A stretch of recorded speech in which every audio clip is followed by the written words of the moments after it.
A very good morning to you and welcome to our news. My name is Dalila Sharon. Now, residents of Kabiria in Dagoretti South constituency, Nairobi, are raising concerns over sewage flowing onto roads due to ongoing rainfall.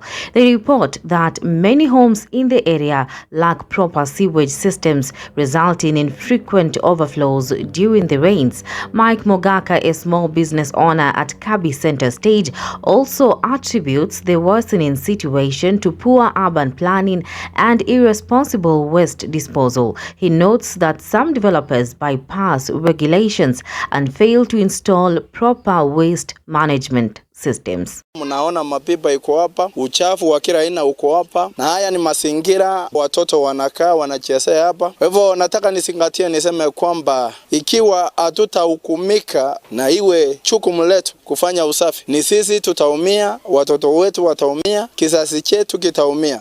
Fellow business owner Brian Mushiri is urging the Nairobi County government to take immediate action, warning that the health and safety of the locals are at risk. MP wa huku tusaidie tu, nimeteseka sana. Isi maji ni sewage. This comes as the Kenya Meteorological Department says there will be continued rainfall in different parts of Nairobi and across the country. Moving on, mental health remains a growing concern in Kenya, especially in urban areas. In Dagoretti South, a rising number of individuals, especially among the youth, are silently battling depression, anxiety, and trauma, with many unable to access proper care and support. Victor Makori from Atlantic Company and advocate shares how mental health affects men. Ukiwa kwa ndoa kuna yale mahitaji ambayo unafaa kutimiza kama mwanaume. Cha kwanza ni kuprovide. Kuprovide inamaanisha kwamba unafaa kuwa wewe ndio unapatiana mwelekezo wa familia. Lakini mwelekezo wa familia unakuja na pesa. Na wakati hauna pesa unapata kwamba unakosa kujitimiliza. So wakati ambapo umekosa kuelewa venye unapata hiyo pesa, unapata matatizo mengi kwa ndoa. Hata nitumie mfano kama ukiwa mwanaume umepata mtoto mdogo. Huyu mtoto mdogo akilia, unapata mwanaume anaweza kosa kusikia lakini mwanamke atasikia. Na kuna security breach for example. Mwanamke anaweza kosa kusikia, mwanaume atasikia. So unapata hii ni maumbile. So ukiwa na maumbile, uko na hiyo kazi ambayo unafaa kutimiza kama mwanaume. Na ukikosa kuielewa, unapata kwamba hata hiyo vitu zingine sana pesa utakosa. Lazima utaikosa. Elimu ni kama self development, self education. Unaona for example kama mimi wakili, kuna vitu ambao tunajua kwa kisheria zinapatia mtu rights. Ukiwa na rights, ukikosa kuzielewa, hakuna mtu ambaye atakuja kueleze kuhusu rights. So lazima ujieleze wewe mwenyewe. So it's the same thing. Ukiwa kwa family setup, unafaa kuprovide, unafaa kuelimisha watoto wako, familia yako, na uchunge watu vizuri sana. So ukikosa kuelewa hivyo, unapata kwamba umekosa ile cha msingi kabisa. So ukikosa hiyo ufahamu, hiyo knowledge, na ukose kujielimisha, sasa sana sasa hivi tuko na internet. Ukikosa kufanya hiyo homework, utapata kwamba uko stranded. Na stranded inamaanisha kwamba unapata depression. Ukipata depression, una sink kabisa na unakosa kujitimiza kama mwanaume.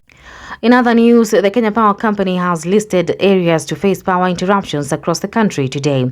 The company says areas in 7 counties are currently experiencing power interruptions, which started at 8 a.m. and are expected to go all the way to 5 p.m. Counties affected are Nairobi, Mombasa, Nandi, Bungoma, Siaya, Nyeri, and Kiambu. In Nairobi, areas affected include parts of Ngando, Chief Camp, Toyota Showground, Ayani East, part of Jamhuri, parts of Dagoretti Corner, Mama Wahu Road, Atlanta Ground, Jamhuri CTM Church, Nairobi City Council Houses East, and adjacent customers. In the international news, Zambia's Foreign Minister Mulambo Haimbe has warned diplomats against interfering in the country's affairs. This comes days after the U.S. ambassador raised concerns about the systemic theft of drugs donated to the South African state. Haimbe, however, says there is an increasing tendency by envoys to to ignore diplomatic channels, and this could undermine the spirit of mutual respect. He did not name anyone. However, his comments were seen as being directed at the U.S. ambassador to Lusaka, Michael Gonzalez. And that's the news for now. Stand by for some business news. And on business news this morning, the Kenya Revenue Authority KRA has launched investigations into more than 400 of its staff over suspected involvement in a multi-billion shilling value-added tax fraud scheme. This follows the discovery of widespread abuse of the VAT system, particularly through fraudulent invoicing and non-remittance of tax, resulting in significant revenue losses. KRA says disciplinary action, including dismissal, will be taken against any staff found culpable. In response, the tax authority has implemented reforms to tighten VAT administration, including reducing the number of officers authorized to approve VAT obligations from 645 to 170. This measure is aimed at curbing internal collusion. In other news, the government has rolled out a new industrial mapping exercise in Nairobi to modernize the country's industrial landscape and support targeted policy making. The 15-day mapping and geolocation initiative is being done by the Ministry of Investments, Trade and Industry and involves the collection of comprehensive data on the size, location, activities and capacity of industries operating across the capital.